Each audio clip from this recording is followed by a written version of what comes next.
Good kitchen day, test. Internet. Good day, Internet. Hello, Internet. What is going on, Internet? Good heckin' day.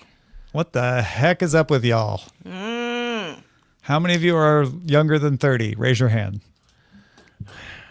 No, raise them higher. We can't see you. Just sighed. I will say when I'm mistaken for being in my 30s, Yeah.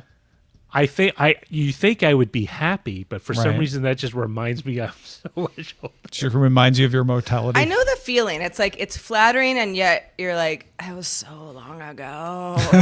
Like, I will say, Roger, Linnell Lane, my mother, if you're listening, she usually is.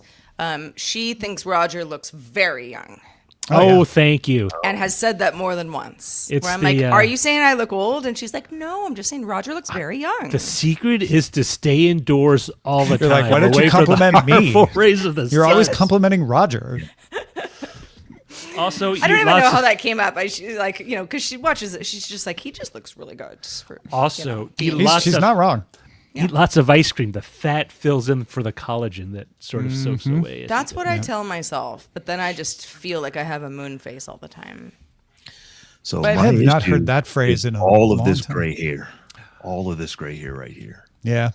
If you dyed that, you would not be able to tell how your age. You would So, look. so here's the problem, Tom. I'm on video podcast. I don't know 2, 3, 4 times a week, every week. Yeah. You know, so if you just make a change like that, it's like, what is he doing? I'm not trying to say you should dye it because obviously I don't either. But I'm just saying if you did, you wouldn't that is the only thing that gives away anything about your age, I think. It's weird because all my like my gray hairs and stuff are in my facial hair. So if I shave, it doesn't show up. But I've always wondered if I grew it out, I could use that just for what's that? Just Just for for men. men. Just for men. Like I mean, it there are does it. many different brands, but that's But like, can you eat once you do that? Like, does like the dye? I think get No. into you wash your food? face No, first. you can never eat Never again. eat again. That's But like, if Gotta you wait eat like like soup, 12 it's weeks. gonna touch You get a nice dark Like, beard is and it then you gonna die. rub straws. off? And, You have to eat your soup with straws. That's why if you look closely in those commercials, they're all eating soup. All your food has to come out of a blender. Listen, is it the same stuff they use in hair salons? Because that stuff hurts my eyes. Like, I don't even have it I done. mean, it's the but- same idea. It's a dye. Yeah, but like, I mean, it's it's sort of like, I mean, I have gray hair, but I also am blonde, so it blends in pretty well, but not perfectly. So Yeah. it's like, if you're going lighter than your color, it's a dye, but also a bleach. It's just like a park bench, Roger. You put up a little sign that says, just painted until it dries, and then you can take it off and you're fine.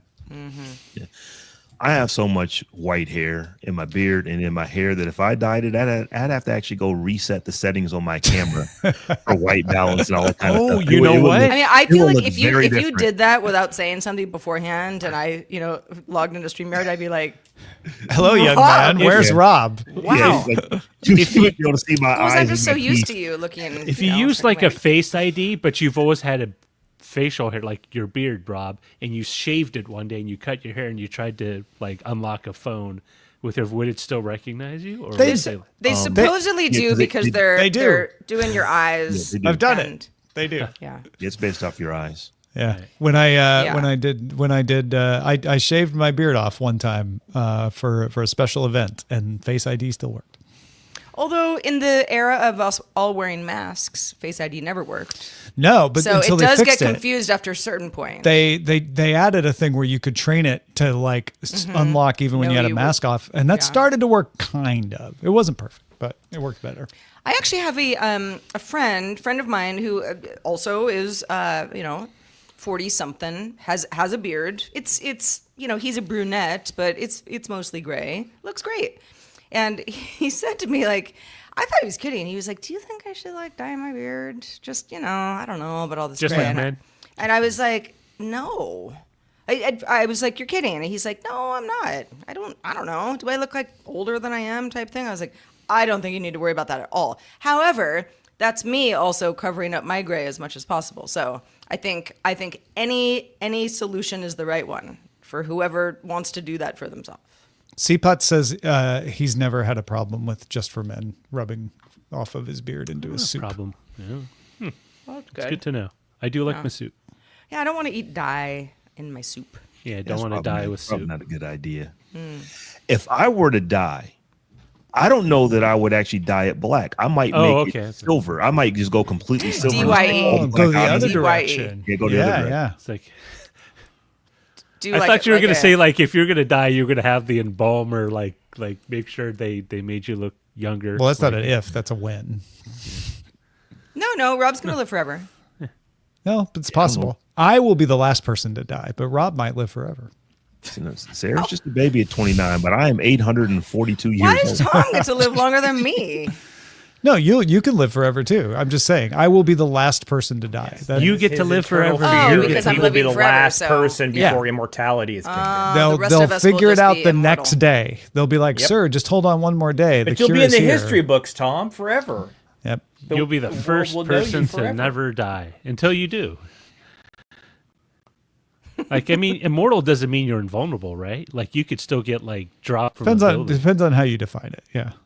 Because there, Well, like, I was. you can kill a vampire, but if you don't, they just hang out forever. Or I was you have reading to a get book them called in The possible. Devils by Joe Abercrombie, where this guy was immortal, which meant like if he got ground up, he was still alive and feeling it. But he doesn't go back to human form. Well, I think he slowly healed, so it was arduous and painful. So it's Oh, like God, the that sounds Terminator, horrible. with Yeah. the T-1000, but it takes you centuries to come back into one piece. Yeah, kind of like Well, that. but then in T2, right? It was just like liquid. 2 minute warning. And then it would just come back right away. That was like, like wow, CGI reached new The heights. future's now, On graphics machines that those things were built on. and that company It was will crazy is that you could do that stuff on your phone now. Yeah. win. You do it in Well, the cloud. I know, Well, right? to reiterate, phones exist now. I don't think we had smartphones. My when Terminator dial-up came out. phone couldn't do that. Yeah, you're right. Well, so Terminator 2 came out, I think I was like a 91. freshman in high school. I was definitely in high school because I remember who I went and saw it at the theater with. Summer of '91, because I was in Summer of Taiwan. 91. Yeah. So, yeah, it was like summer after my freshman year. And, yeah. I think that was the same year I took driver's ed. 91? You had to Oh, take it freshman in year the in summer. high school. Yeah. Oh. Oh, I didn't take Yes, driver's ed Tom. until my I'm younger junior than year. you. No, I really was like, One oh yeah, Sarah's younger, so she was freshman in college and I was a junior and I know. Somebody actually, I don't know. I always have these conversations because I feel like even unless a person is like remarkably a different age than me and everyone knows it and that's still fine, I can have friends of all ages. yeah. A lot of my friends that are like all of us right now, I'm like, we're all just a couple of years Well, apart. that's why it always same shocks idea. me when I'm like, because yeah, I don't feel like there's a huge age difference. You're like between any of driver's us. ed. 37. Did you not drive in high Yeah. school? No, I was like, did. oh, you did Well- driver's ed in college? That's interesting. When Sarah was a freshman in high school, I was a freshman in college. So we are at least closer in age. Yep, Tom, you're the oldest. I feel it. Enjoy it. Enjoy it. Yeah, nobody can take that away from you except Scott Johnson. I love getting up in the middle of the night to pee. That's great. I do that too, just so you don't feel alone. Show, everybody.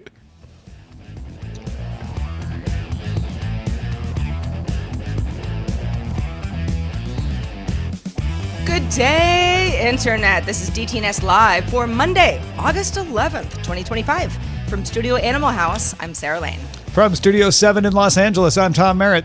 From Columbus, Ohio, I'm Robb Dunewood. And I'm the show's producer, Roger Chang. This very show is made possible by you. Big thanks to all our patrons, including Paul Boyer, D. Laser, Brad, and brand new patron, Brian. Welcome, Brian. Brian. There are some who call him Brian. I don't get the reference. Life of Brian. Oh, okay. I'll call you Brian. Welcome, one and all, to DTNS Live. This is the show where we discuss the tech news to help us all understand it a little bit better. Robb Dunewood, you were off the end of last week and we missed you, but you went to a podcast conference, right? I went to a podcasting conference, and let me tell you, because folks who have watched for a while have probably seen me wear the T-shirt that says, ask me about my podcast. Yeah. Guess what happens when you wear an ask me about my podcast T-shirt to a podcasting conference. Everybody wants to buy a version for themselves. Is my second guess. Kid you not. So many people started asking me about where I got that T-shirt from that I started just giving them my Amazon affiliate link because it's like, I might as well start getting paid off of this because no kidding. I was questioned about it hundreds of times. That is no cap. I think there was 15 to 1700 people at the conference. At least 120 of them asked me, "Hey, tell me about your show." So it how fun. That's Well, great. that works. It's work. So so DTNS got some shout outs. Marketing and also a comfy T-shirt. What's not to like? Yeah. Roger Nothing not to Chang, like. how are you doing? I'm doing all right. Good. Yeah. Oh, so no, it's fine. I learned how to install a new doorknob. It was a skill I learned by watching 5 minutes of YouTube, I said the way I you can do that. And then just to be sure, I bought an excessive amount of pieces, like extra extra plungers, so just in case I got the wrong size. And I didn't need to do that, and I returned the other 5 items, and I felt very accomplished. Like I have achieved that's a good one. A new status of adulthood because I did it myself. For sure. That's great. Awesome. That's the most successful weekend of the bunch of us, I bet. I don't know. Rob's pretty close. with Excuse the you, podcast Tom. thing. I had a very successful weekend as Well, well. I'm sorry, Sarah. I didn't hear what your Actually, weekend success was. Please tell us. I didn't really do anything that Yeah, I interesting. didn't do anything either. You know, I cleaned the house. I mean, the house is nice and clean. So that's, it's a win. I'll take it. Speaking of doorknobs, I remember I guess I was doing DTNS back at this point, but when I lived at an apartment, like several apartments ago, I somehow managed to lock my only set of keys inside the house. Oh. So I was in the building, but I was not in my unit because my building had, like a common area. And there was nothing I could do. I was on the top floor, like nobody's can shimmy into a window type thing.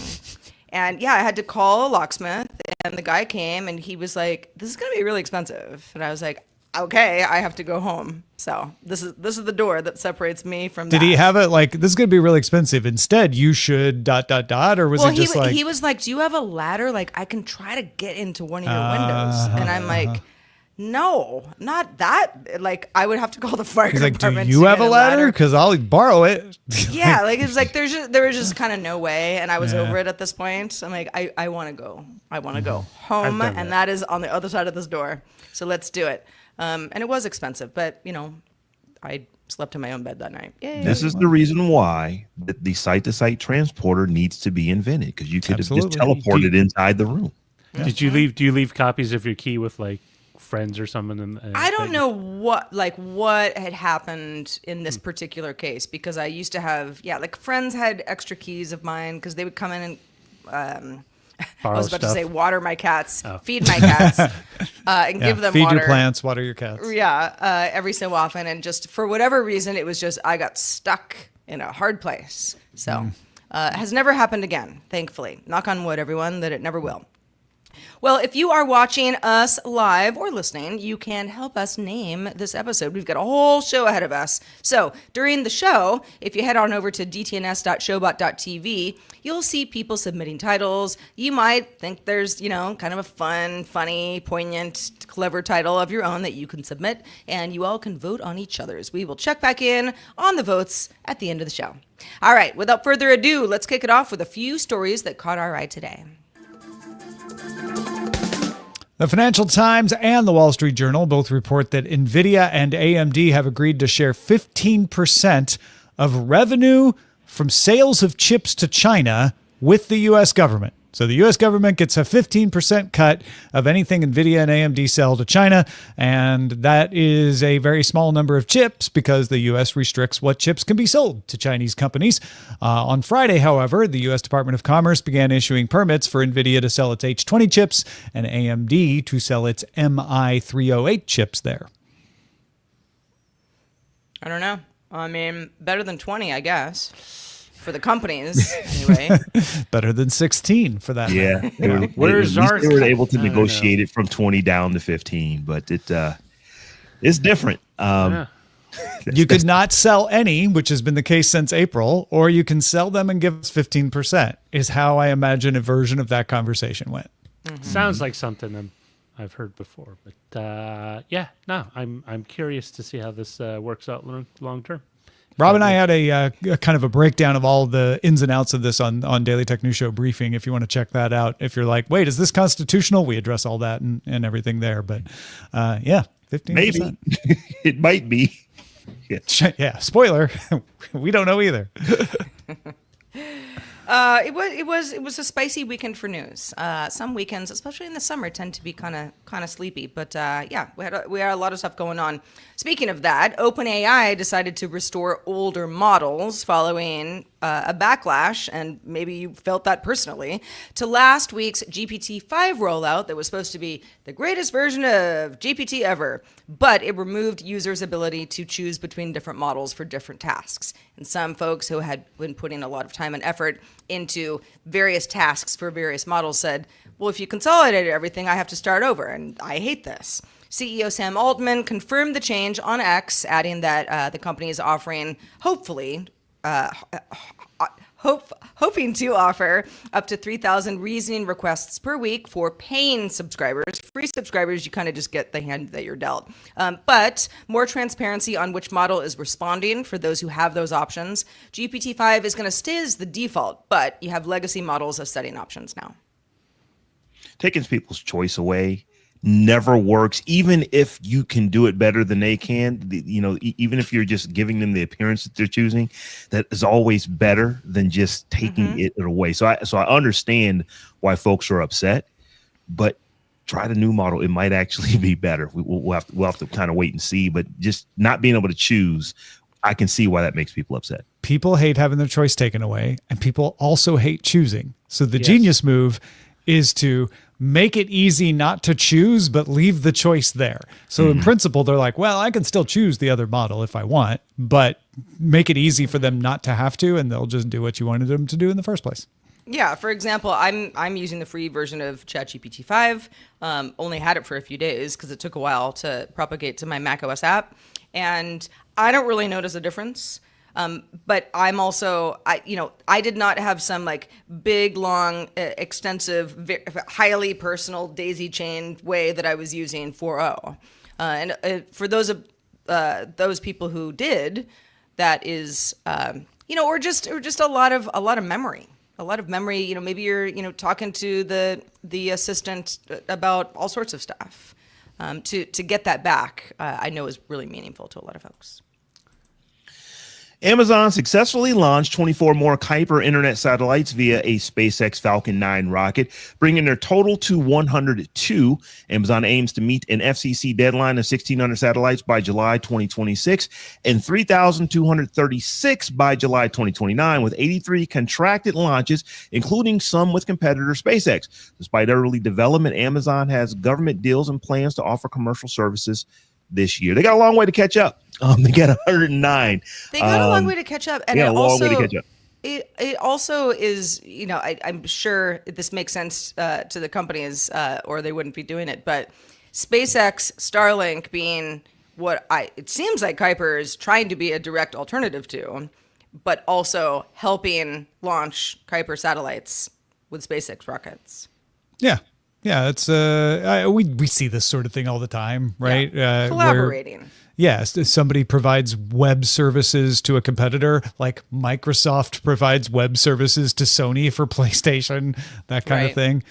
You got different sides of the business, and Falcon 9 rockets are pretty good. So yeah, I'm sure Amazon would love to use their own rockets for this. Well, actually, Amazon doesn't have rockets. It's a separate Bezos-owned company. I'm sure Bezos would like Amazon to use those, but you know what? That's not even the same company. So who cares? Go with the one that's cheaper and get your rockets up fast because you got a deadline.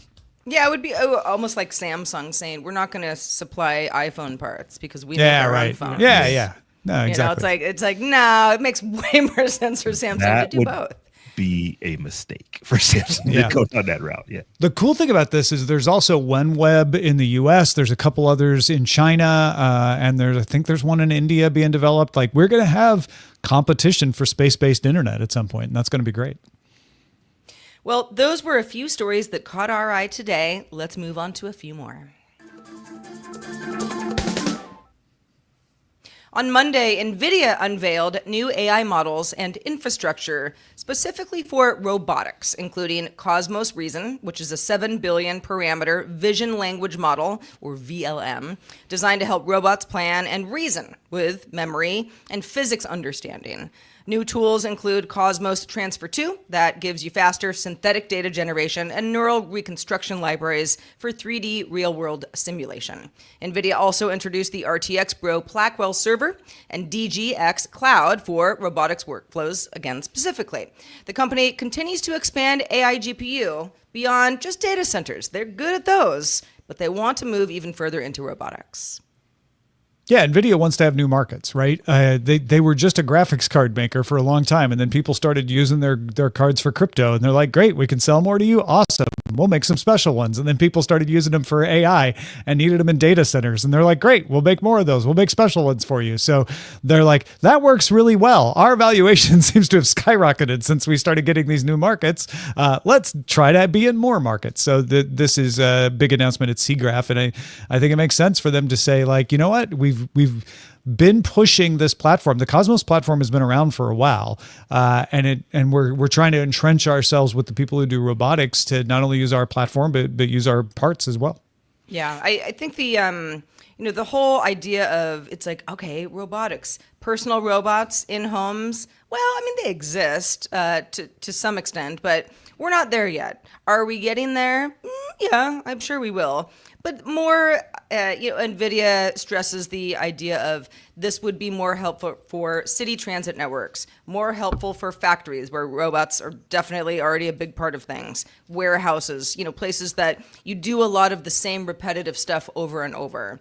But NVIDIA says that robots that use Cosmos Reason can interpret environments better, execute commands, break them down into tasks, and perhaps most importantly, do that using common sense, kind of like when an AI model that you're chatting with is not hallucinating, even if you're in an unfamiliar environment, which I think is one way that robotics is still trying to make its way into the world, because you can't throw too many curveballs at a robot before it's like, I don't know what we're doing. This makes a lot of sense for NVIDIA. It's amazing to me still that NVIDIA, if you just think of where NVIDIA was 5-6 years ago and where they are now, it's one of the biggest, if not the biggest market cap company on the planet. So they definitely are in the game when it comes to, AI. But they're saying there's other markets. AI, I don't want to say AI is going to die down, but it won't be the lead story for every tech story, for every tech channel that exists. In a few years, we'll start talking about other things, and there's a lot of headway to make with robotics. So if they can get a good toehold there, they can potentially set themselves up for not just AI, but they can set themselves up into the future for other things moving forward.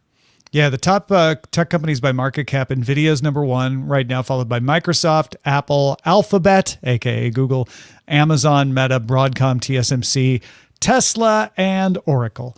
And those top two, for sure, as well as Google, Amazon, and Meta, all have robotics research. Mm-hmm. Apple sort of does, but we kind of don't really know where it is. So I kind of give them half credit. But yeah, you need to be in that. That is a growing market that you're going to have to be in. I just feel like, the home kitchen, even though we see demonstrations of, sort of, I mean, not really a robot that's, like Rosie the robot, but, like a robotic arm, that might, be able to, come down from the ceiling and do various things. I think that's a tough one just because every single kitchen is different. And especially when you're talking about, are you in a large kitchen with a center island? Are you in a small apartment like me, or, somewhere in between, that sort of stuff. But more of that, the kitchens and restaurants of the future, I think this is going to be extremely helpful for this. So let's say, and we've talked about the idea of like assembly line stuff that's already happening. Yes, robots are already in kitchens, but warehouses too. Like Amazon is one of the ones that gets the most attention. I don't even know if they're actually the leader in it, but they certainly get the most attention for warehouse robotics. One of the examples that the NVIDIA team used when talking about, how a reasoning robot is going to be better at a variety of things is, let's say you're in a cafe, right? And the barista does something with, their right hand versus their left hand. So, maybe the espresso shot comes down onto the table and then the robot's supposed to take over. But maybe it doesn't go in the same place that it went the last time. So it's sort of like, oh, but it was the same person who put it down. She just used her left hand instead. Stuff like that, little things like that makes it, I think, a much better companion. Yeah, because you don't have to say to the barista, put the shot in this area every time. You can just say, put it on the counter. And the reasoning robot will be able to figure out like, well, it's on the counter. It's for me. Right. Exactly. That's really an impressive thing for a robot to be able to do, because up until reasoning robots, you had to program exactly to the millimeter where you wanted it to be placed. It didn't know where it needed to be placed, but now these things are thinking to the point to where I need to put it on the counter. Where on the counter, it can scan the counter and say, here is where it goes. That is a pretty impressive, I should say, a feat for a robot. Yeah. Mm-hmm. And robots can do things like sensing that are similar, where like, okay, don't pick it up too hard or you'll break it. Like that's the kind of an adaptation they can make. But just sort of that general reasoning of like, well, wait a minute, it's not in the same place. Is it something I'm supposed to get or not? That's something that's coming out of transformers and LLMs and that sort of thing. Mm-hmm. It's that basic stuff that we take for granted as people, but is really tedious to kind of figure out how to get a robot to do. And even it's something tedious to get people to do as it is. Yeah, really. It's really tedious to get robots to do it, right? I mean, well, that's the thing too. Is like how many times, in any given day, do we all say like, it's just easier for me to do it myself. Let me just do it. Yeah, I know how to do this without talking to anybody, and it's muscle memory to me at this point. If I were to say, hey Roger, do this like 5-step thing that I have to do, with my rice cooker type thing. Actually, there's not really 5 steps. You just press a button. It's great. But it's easier for me to do it because I'm like, I just know how already. Yeah. So if there's less of that constant communication that has to go back and forth, not that it's hard to do, but it's memory intensive. It's the difference between, say, go to the bank and deposit this check versus drive 5 miles on this road, make a right, go into make another right, go in the parking lot, get out of the car, walk on the sidewalk, go in the door. Yeah. When my father-in-law was here, a couple of times he put stuff in the dishwasher, which is very nice, like not just leaving it in the sink. But there were a couple of times I'm like, ooh, that coffee mug can't go in the dishwasher, or it'll take the stuff off of it, right? It's not dishwasher safe. And he's like, oh yeah, sorry. And then he didn't put it in after that. But it's those kinds of little things where you're like, you just don't know, right? Mm-hmm. Or this happens to me all the time when I try to do the same thing as your father-in-law, Tom, and someone's like, oh no, those dishes are clean. Oh, crap. Yeah, that's it. Dishwasher storage, extra cabinet space. Oh yeah, definitely. Don't put dirty things in there. All right, Rob, how concerned should the Internet Archive be when it comes to AI companies scraping its Wayback Machine in violation of its policies and other companies not being happy about that? I think they might be pretty concerned, or should at least be pretty concerned, because Reddit is blocking most of the Wayback Machine from indexing its content, citing violations of platform policies due to alleged AI company data scraping. This action aligns with Reddit's strategy to control its data, particularly for AI training, as seen in its past agreements with Google and OpenAI and its lawsuit against Anthropic. Reddit stated it had informed the Internet Archive of these new limitations. So this is definitely, this particular piece of news is a Reddit story about what they're doing. But I think that the Internet Archive probably should be somewhat concerned about this, because I think that we're moving into a realm where if you are a data publisher, if you're putting content out, you don't want AI just scraping it for free. You want to get paid for that, because ultimately the traffic that you used to get from search engines, you may not get any longer. So I believe that this becomes an issue for the Internet Archive if more and more companies, more and more people who put content out say, no, you can't scrape my content because I don't want the AI bots to go and scrape you. I think I have a solution. So Brewster Kale, listen close. There is already a model for this. Search engines scrape and index, And they don't run into this. Why? Because the search engines don't let the robots scrape the search engines. What's happening here is Reddit is saying, we monetize the data in Reddit for AI. We don't want you to scrape it for AI uses unless you pay us. Okay? You can think what you want about that, but that is the case. It's legal. That's what Reddit's doing. Reddit isn't against archive.org. What Reddit's saying is some people are trying to get around paying us by going to the Wayback Machine on archive and scraping it there. And then they're basically not having to pay us and we're losing potential money. If archive were to then say, okay, we will transfer the respect of your robots scraper to archive.org, then they wouldn't have this problem. Reddit could say like, oh yeah, scrape away. As long as you keep people from scraping it for AI uses on your side, then we won't worry about it. I'm sure it's not as easy as that sounds, right? Mm-hmm. There's things that Reddit does that are maybe proprietary to keep away AI scrapers that they don't want to share with Archive. Maybe Archive is saying, look, we're an open library. We don't want to get in the business of restricting access to our content. So, I know it's not as easy as it sounds, but that's the heart of the problem, right? Is Reddit isn't saying we don't want Archive to preserve our information. Reddit's saying we need to stop a loophole from happening. Mm-hmm. And the question for Internet Archive is that, this is a solvable problem. Is it in their capacity to solve it? That's the question. I would imagine maybe so, but you're right. They are a library. The purpose of a library is for you to go and get information from it. Yeah. And here's the other piece of this. They are putting rules up. They know that Reddit does not want its data to be scraped by bots. It's the bots that are just doing it regardless of whether, Internet Archive is saying that you can or not. So this is part of the problem as well. So they've actually got to get good enough to the point to where it can't be done. Like you mentioned, Tom, search engines don't have this problem. They have an enormous amount of resources to make sure that they can solve the problem. Does Internet Archive have that? Or will Internet Archive need to work with maybe a Cloudflare or someone like that to help them figure this problem out for because they are, they don't make the kind of money that an OpenAI makes. They don't make the kind of money that a Google Definitely makes, not. So they may need assistance with getting this problem solved. That's a great idea. For Cloudflare is trying to solve this for everybody. Like help solve it for Internet Archive, and you'll be doing a good deed and making a tool that you can then sell to other people. I just don't know how that is put into effect without there being that loophole that is currently upsetting Reddit. I mean, well, theoretically, Reddit stops people from doing it to it, right? Yeah. So archive.org just do the same thing Reddit's doing. Yeah. Whatever Reddit's doing to stop it from doing it to Reddit, Archive could do the same thing for the Reddit section of the Internet Archive.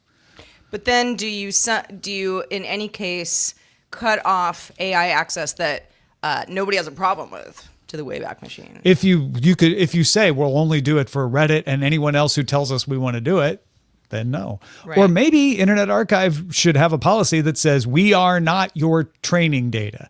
You cannot train on everything, because other people, Rob, you pointed this out, other people are going to have this issue too of like, yeah, we also don't want our data, even if we're not monetizing it, we don't want our data to be used to train models just because it happens to be on Archive. So Archive's going to have to solve this for multiple reasons. Mm-hmm. It totally reminds me of the whole comment that people used to make back in the day about certain message boards about like the tragedy of the commons, where something that was just provided as sort of a benefit for everyone gets gained and used, and it's like it can't. It's not a new problem, and it's a solvable one. It is. Yeah. But it's also very much of like, oh, the innocence, the loss, the kind of trust, the kind of lack of I don't know that was ever really true. It was just a fundamental side effect of the internet not being well known. Honestly. Yes. No, you're very much correct. But Internet Archive is in a situation when things change things. Things have changed. they're going to have to adapt Yeah. and change it. So what I really see happening is that it's going to take big company tech to get this done. They're probably going to partner with a Cloudflare or with a Google or with a Microsoft, with someone who's got, who are saying things like, what you're doing is really, really good. We're going to use our technology to help you protect it from people scraping it, because they understand, that the internet is changing. It's becoming a little less open. It's closing up because of these LLMs, the ability for you to scrape data and then, use that data to give people answers directly without them sending them back to the data changes fundamentally how the web works. So because things have changed, we've got to change things. And I think that, this is ultimately the situation that Internet Archive is in right now. There's two other ways Internet Archive could go. One is, well, then you don't get saved. Actually, I'm going to say there's three. One would be like, what if we do a delayed thing? You give us your data and we won't publish it for 5 years, right? It's in the archive, but nobody can get it for 5 years. Two is, well, then you're not going to be in history. Your loss, no skin off our nose. We don't lose any money by not doing it. Or three, which the Internet Archive might or might not be comfortable with, figure out another way to get it in the database that goes around the issue. Yeah, and this is if the AI bots could get around stuff, so can Internet Archive. This is a much bigger problem for Internet Archive, because the Reddits of the world are saying, we don't have a problem with not being in the archive. We always want people to come to us to get our data. That's probably their stance.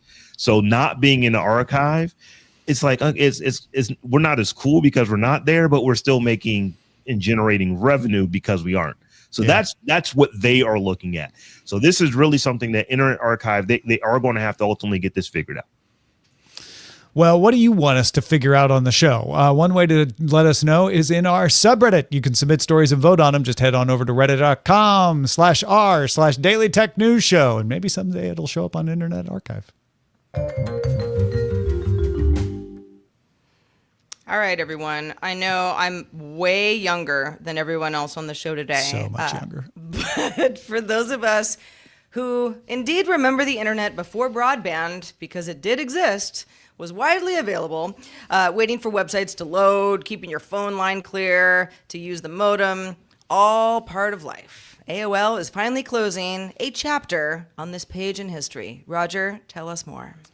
So AOL will be shutting down its dial-up internet. Ha! No one knew they still had one. Dial-up internet service on September 30th, 2025, ending 34 years of providing PSTN or POTS, plain old telephone service connectivity. That's old enough to actually, I think, to apply for AARP membership. In a help portal post, the company wrote, AOL routinely evaluates its products and services and has decided to discontinue dial-up internet. The service will no longer be available in AOL plans, and the Yahoo-owned company will also discontinue the AOL dialer software and the AOL Shield browser, well, because they both go together with the dial-up service. But I thought it was a very, very interesting fact that they were still providing it, one. But two, like, I used to have a dial-up number just in case my broadband ever went down, but that hasn't been the case in like 18 years. Yeah, who didn't? We all did. But like my phone gets faster connection over 5G. Like if my internet ever goes down, like my landline, and I can just jump on my phone and look up the same thing. Like that whole need of having a redundant like service, it's all gone. I mean, there was a time where broadband was available. Let's call it, somewhere in the early aughts. But you know how there would always be those phone numbers that would get passed around where it's like, you won't have to pay for this one. It's like the companies all would use a variety of numbers that somebody would get, and you still had to have the phone line in order for it to work, but you weren't paying anybody to use that phone number to get to the internet. So for a long time, I was like, I don't know, I would just find numbers. They would be on the internet themselves. And I remember a friend came over to my house, just hadn't been over there yet, and we had to get online for something, and the modem starts going, and he was like, no, you're kidding. And I was like, but it's free. But for a long time, I had a phone line well after I used it to call anybody, because I also had a mobile phone at that point. That was what it was for. There was a time where it was, I used to have a very an ongoing kind of friction with my parents because since I was sitting on the internet, they could never reach me, right? Yeah. At all. And Right. they would always, every time they would always complain. It's like, fine, I'll buy a cell phone. And then you can call me when I'm sitting on the phone line. But by the time I got the cell phone, I already had DSL. So the whole exercise was sort of moot. But the idea was that at this one point in time, that was your only option. Right, you dialed in, and you would have to miss or forego a bunch of calls unless your friends were hip to the internet and they could see you online and send you messages that way. Mm-hmm. I never had an. Oh, I go remember ahead. back in the day when, I had CompuServe back in the 80s. That was the first way that I remember getting online was CompuServe back, when I remember getting, our first computers in the probably the mid 80s. But once AOL came out, it was like, man, this is great. And the only problem that I had is that when I would come home from school and I'd be at my grandma's house and I'm using it, my grandmother wouldn't say, hey, I'm about to make a phone call. She would pick the phone up wherever she was to tell me, hey, get off the phone. So I'm going to make a phone call, because that's what her standard mode of operandi was. You just had the regular landline, and if she wanted to use the phone, she'd pick it up and just tell whoever's on the phone, get off. I'm about to make a call. But I'm right in the middle of Oregon Trail game or something like that. Yeah. You just, this is before this. If you didn't hit save, nothing was saved. I'm So writing an email those to are my someone fond on the memories. other side of the planet. This is like moon landing stuff. Leave Yeah. me alone. I'm playing a friendly game of chess, Grandma. You can't believe you just. You can't. Yeah, I'm gonna lose this game now because of you. Yeah, I there was I never had AOL, but I did have lots of dial-up, and I had something called Call Notes from Southwestern Bell when I lived in Austin, and it would give you a little like boop boop when you got a message in it. It was like basically cloud-based voicemail without needing an answering machine, but that would knock you offline when you got it. So I ended up paying for a second dial-up line in my tiny little studio apartment just so I could be online without being interrupted. I don't remember what the first ISP we had was. I think it was SonicNet. SonicNet it's based in kind of near my hometown, but it's all over the place now. But I think that's what it was. But I remember and we were sort of, like ahead of the curve, in my household. And I owe that all to my mom because she liked tinkering around with this stuff. But I remember when America Online became like, oh, this is like a cool thing that the normies are using. And I was like, we should get that. That's what everybody else has. And that's where everybody's chatting. And so we did have that for a time. And then I think it made no sense cost-wise to not use an alternative and just use Netscape Navigator. Yeah. For a time, AOL was synonymous with the internet. Like, you got on AOL and that was the way that you sent email. You got on AOL, that was the way that you did whatever it was you want to do on the internet. And people just kind of, AOL is the internet. And I think the only thing that has come out since that has kind of done that was Facebook. Facebook's definitely not that now. Even as big as Facebook is, but people don't think of Facebook as the internet. But for a time, it was Facebook was the internet in the same way that AOL was, and I think that those times are probably long behind us at this point. My first dial-up was Customized Computer Services Incorporated out of Dallas, and it's still around. It's still there. CCSI.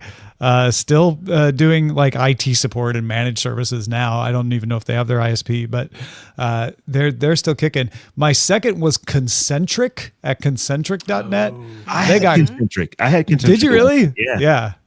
They got gobbled up by somebody and ended up as part of MCI, I think, at some point. I don't remember. And then I after that, I think after Concentric, I went to DSL, and then I had that list of dial-up numbers that you could use if your DSL was down. Did you ever have like a bank of like the 4 numbers from the company, the ISP, in case one just seemed a little too slow, and you would jump off and try one of the other phone numbers? Yeah, you're right. There was more than one number that you could try. Especially Concentric, I think, had like nationwide numbers. Like, if you're in this area code, use this number for your dial-up. Because I still had Concentric when I moved from Texas to California, and I had to look up and figure out like, okay, what's the number I can use in 415? What was the last computer that you had a dial-up modem in the computer? How long do you have to go back? Pentium 2, no, 2, and that would have been 2004. I'm trying to think. I think I had a Compaq in like 2001 that had a dial-up modem. I think that might have been the last one. And then I went on DSL and was just using modems and Ethernet from then on out. Yeah, the very last computer that I purchased, I don't believe it was in 98, but it was running Windows 98. So this is like, probably 98, 99.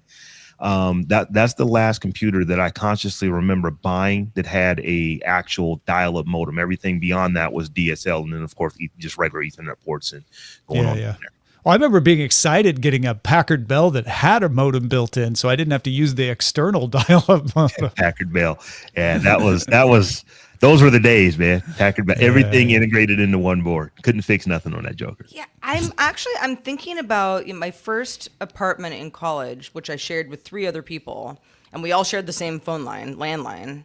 I had a computer that was connected to the internet in my bedroom, and I must have had another line that I just used for that because I was on the computer all the time.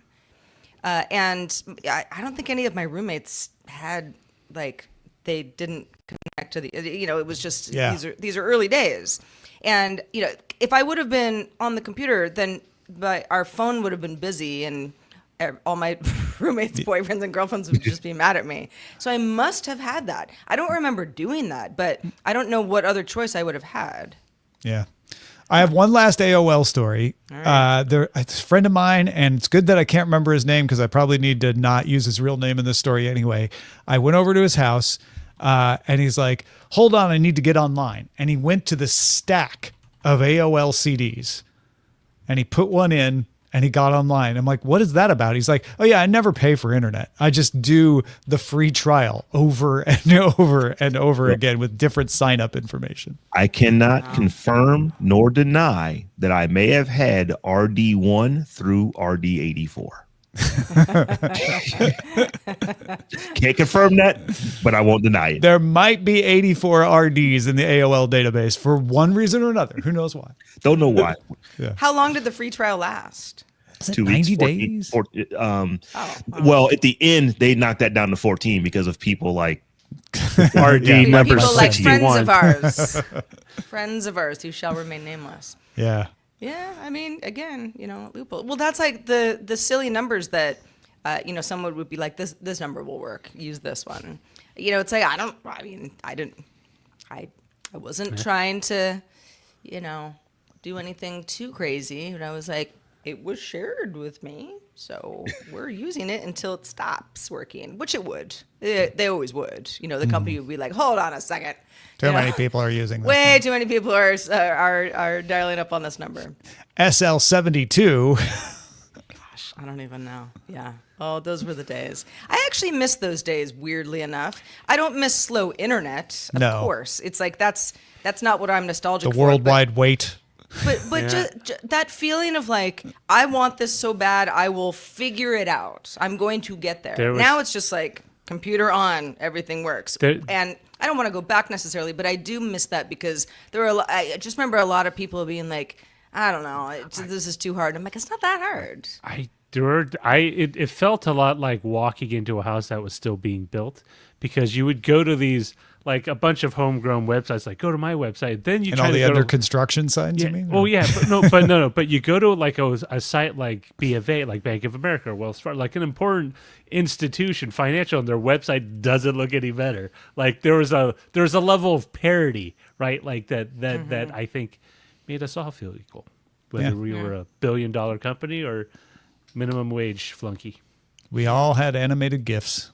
Yeah, I fond memories of my US Robotics 56K modem. That thing was so fast, 56 whole kilobytes. Mm-hmm. So screaming fast. Yeah, I have this memory back to college again because that was pretty much the first time I was using the internet, outside of my parents' house just to play around. It was like I was actually using it for schoolwork for the first time, and I was complaining about something, a computer on. One of the computers that we had at school. And I was like, because you would watch the bar, right? The bar is like halfway, 3/4, that was like a thing. You would just watch that bar and wait for it to finish so you could see the page. And one of my classmates is like, this is like amazing futuristic stuff. Like, why are you so impatient? Just be happy that it happened. And I was like, yeah, you're right. It's and, like and can you imagine us doing that now, being like, and it's starting to load. I mean, if that happened now, I'd be like, the site's down. Across the Pacific. It was entirely coincidental, but that's how movies work, right? They do the slow reveal, like of the killer or what happened to a person. The web page is like, what's the website going to look like? Slowly pull it up. Oh gosh! And then when it's stupid, you get like, I waited for that. I know. Well, all right. So let's talk about streaming bundling because it's all the rage these days. So we've got more bundling. Who's cuffing up this season, Tom? Yes, coming up in October. It's cuffing season for ESPN and Fox One. If you heard the news on DTNS previously, ESPN's online streaming service launches in the U.S. August 21st. That'll give you everything that is on ESPN on broadcast or cable TV. ESPN has some broadcast stuff on ABC, but just the sports. Fox One also launching August 21st. That'll give you everything from Fox. So Fox, the broadcast network, Fox News, Fox Weather, and Fox Sports, FS1 and FS2, as well as any of the national broadcasts that they have on Fox. Well, those two services are going to bundle up starting October 2nd. ESPN service is going to be $30 a month. Fox One is $20 a month. That's $50 together. But if you buy them in a bundle on October 2nd, you'll only pay $40. And that, interestingly enough, will give you almost all the sports that would have been in a combined sports streaming service called Venue that was supposed to launch last year. Venue didn't launch because Fubo sued it and stopped it from being launched. Fubo was like, why are you charging us too much for sports rights when you're all combining together to do a service that you're going to give each other a break on? That service would have had ESPN, Fox, and Warner Brothers Discovery. As part of the settlement, Disney, which owns ESPN, invested in Fubo, and now they're doing a joint venture that's going to merge Hulu Live into it. But ESPN also hooking up, as we just said, with Fox One. So you'll get most of the sports. I mean, Warner Brothers Discovery is losing the NBA. So you're getting a lot of the sports with just those two services. Are we moving into a realm where is this like the Highlander time of streaming services where there can only be one? Everyone is just going to cuff up with someone else, and we'll just have one big giant service, and they'll send you a box and a remote, and you can just flip through the channels, and it'll be everything a Roku you can this ever want time, to watch. But otherwise, yeah. I don't think so. Because this is still cheaper than cable is. I know you can see the advertised price as being real cheap, but most people pay more for cable than pay for streaming. And you have the choice. You don't have to bundle these two. Whereas with cable TV, you basically got what they gave you, and you didn't have a whole lot of choice of what was in there. So this is true. This does cost less than cable. But if you get your broadband through a cable company, and then you just add on the cable subscription, does it cost more then? Even then, the average cost of cable TV is still above $100 per person, like just according to independent analysis of what people are paying. Okay. Well, I guess financially it makes sense then. But yeah, because I mean, if you try to get all the streaming services, like I'm going to get Peacock and HBO Max, and then you can pass $100. But the key is you don't have to have all of them. And there's more in those services than is on cable because they have all these huge catalogs of back catalog stuff too. Well, you have they're pretty much all the cable platforms give you ways to record something for later and watch on demand and that sort of thing. But it's still that linear television experience, which is totally normal for a lot of folks. I use YouTube TV for that reason. Sometimes I'm like, I just kind of want to see what's on right now. Mm-hmm. So, even though that's obviously a cable alternative, it works very much like cable with some more bells and whistles. But yeah, this feels like if, ESPN and Fox are both bundles that you're going to want, putting them together is a pretty attractive deal, especially the ESPN side, just because if you're a sports person, you're going to pay for those sports that you want to watch. You're going to grumble about it if it's expensive, but you're still going to pay for it. Yeah, if for some people, not all people, but for some people, mostly what they're paying for is ESPN. This is going to be the thing. And if they're like, oh, but I also want to get Fox NFL, great. Now you can. You just add $20 and that now you've got most of everything. The only NFL stuff you wouldn't have on here is CBS. And you can go buy Paramount Plus for another $10 and add that on. Now you got it. Or get a leaf, put it behind your TV. I was going to say, for free. Yeah, get just some listen rabbit over the ears air, or- but yeah. Is anyone here using an OTA antenna currently? Yes. Not anymore. I used to, but I ended up just finding that it was more trouble than it was worth because I can stream all the local stuff now that I couldn't when I was using the over-the-air antenna, and it's on services I was going to pay for other reasons. So yeah, Right, I stopped you just it. get it. Well, I'm in the same boat as you because once YouTube TV came around, and the apartment that I had at the time, there was a brick wall behind like the plaster on the wall. And the guy who installed my TV, I would never have known this, but he because we were gonna try to go behind the wall, and he's like, can't do it. You got brick behind here. Because of that, my Leaf, which is just one of many OTA antennas that you can buy, but it worked really well for me in my previous apartment. It didn't work. It's like the brick wall I couldn't have it face anywhere well enough to get a signal, and so I was just like, screw it. And then same thing at the next apartment, brick wall, because my TV was above fireplace. The bricks went all the way to the top. And so I just got used to not having it. But now I'm like, you know what? I should try.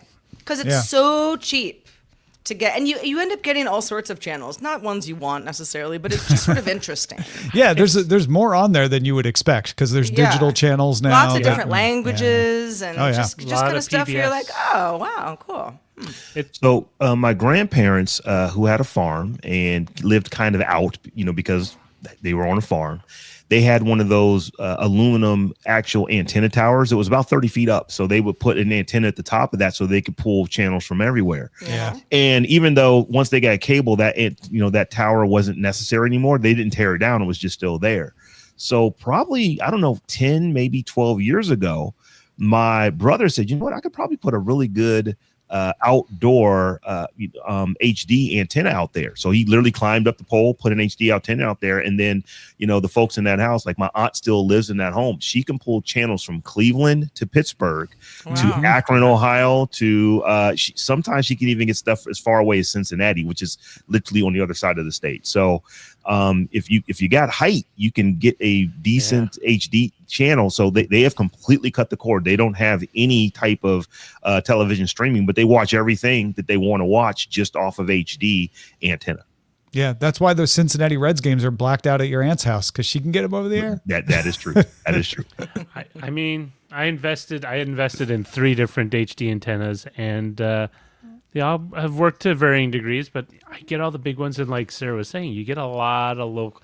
I mean, there's a lot of local channels that I watch sometimes because you got nothing to do, and MeTV actually fills in the space quite nicely. Yeah, Well, you can it's- stream MeTV, but it's just so like it feels normal for it to be an over-the-air channel. Or Buzz, which is nothing but old game shows from 40 years Well, and there's ago. something very satisfying in this subscription world we live in. To just be Definitely. like, I paid for the antenna, and now I get all these things forever. Well, and the other thing is you can't select anything, so you just leave it running, and it's like, you don't have the tyranny of choice, and you don't have the tyranny right. of subscription. You have the choice of the channel, but it's limited, Yeah. right? Because it's whatever's on. Whatever's on is on. Well, we love the tyranny of choice of choosing what mailbags we feature on the show. We love getting all your emails. Don't worry, we read them all, and we try to respond to them all as well. But who's in our mailbag today, Tom? Yeah, we were talking about the rollout of GPT-5 last week. We mentioned it earlier in the top 3. Stealth Dave wrote, I use GPT models 4.1 and 4.0 with Microsoft's Copilot plugin for VS Code. And I definitely have come across cases where I have needed access to both models. While I usually leave the 4.1 model active, every so often it refuses to show the results of whatever prompt I've given it. However, if I switch to the 4.0 model, it shows me the results I need. I haven't yet had the chance to try the new 5.0 model, but I would definitely be concerned if suddenly I didn't have access to a model that I knew was effective. I think that's probably why OpenAI restored 4.0. There must be something with coders like yourself, Stealth Dave, who are like, no, but it works really well for me for that thing, and we don't want to lose that. Yeah. I mean, any software update that's like supposed to be better, but you're like, no, actually, no, I want the previous version. That was the one that worked for me. It worked better. You ruined it. We see that all the time. So OpenAI is no stranger to this as well. And they did such a quick about face, at least on the 4.0 model. That means they probably already had some signals that this might be an issue. We might have to turn this on right fast if people complain. And so they did, and so they did. So they did. Remember, if you have thoughts on anything AI, anything tech, anything hardware, anything software, if you want to talk about your dial-up modem experience from way back in the day, send in your comments. We want to read them. Feedback at dailytechnewsshow.com. Of course, if you're a patron of ours, you can comment on anything we post to Patreon as well. We read all of those too. Let's check those titles at dtns.showbot.tv. Our top vote getter. We only got 17 votes, folks. Come on. There's more. There's the same number of people there always is. I don't care if you're on vacation right now. You better vote. Get in there and vote. No, I'm looking at the streaming number. It's normal. So y'all are just not voting. There we go. Now we're up to 19. Now the votes are coming in. They're coming in. There we go. What do we have to beg? Fine. The we'll reverb mic's still up on top. AOL might let you cancel your account now.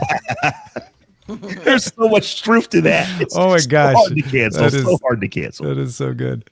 AI as second-class netizens from G. James B is a good one. After the Screech Party from Fred 819. What's the Screech Party? Oh, the modem sound. Yeah. Oh, okay. Yeah. Not. Oh yeah, we did we play the modem sound? We should play the modem sound. Let's play the modem sound. It's going to be music to my ears.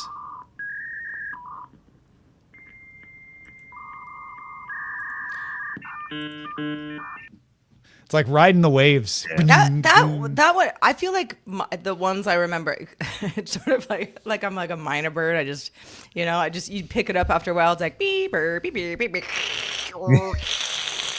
Yeah. That was the 56K. This seemed more like a 9600 Yeah, baud. that was 96 baud right there. Yeah. 9600 baud. Yeah, that's not the model I was using. No, mine was way smoother than that. GPEG84 also submitted for farewell to the retro sounds of dial-up. Yeah, well. Not your grandma's old rabbit ears. Nice. Another JPEG one. So, Sarah, what should we go with? Well, sometimes we just got to go with the top spot, and that is from Reverb Mike today with AOL might let you cancel your account now. That is a good one.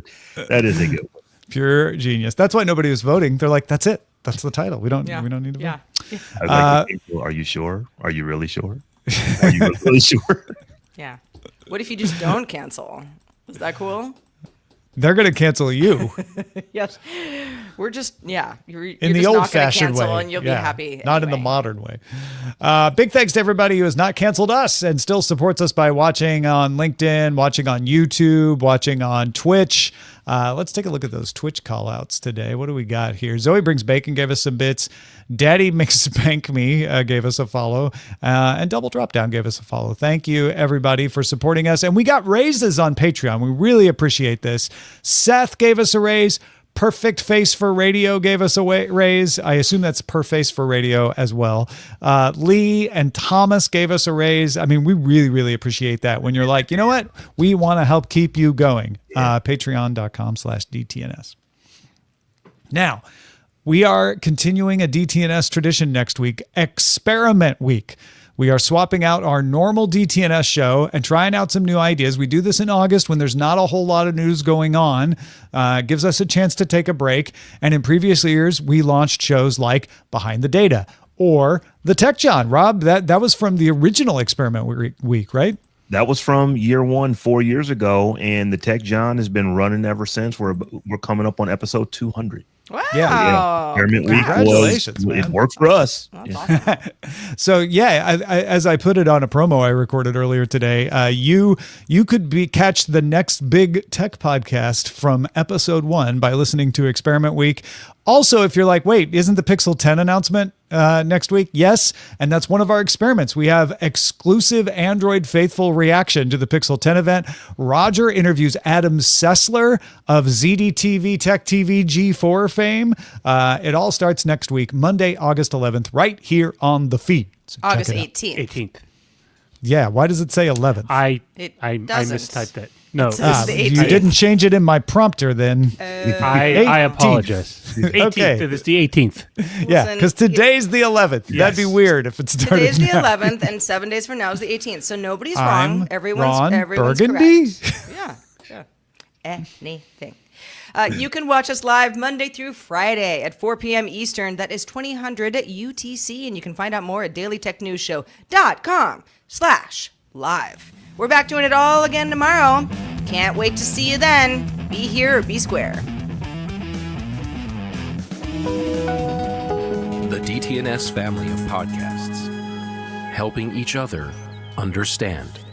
Diamond Club hopes you have enjoyed this program.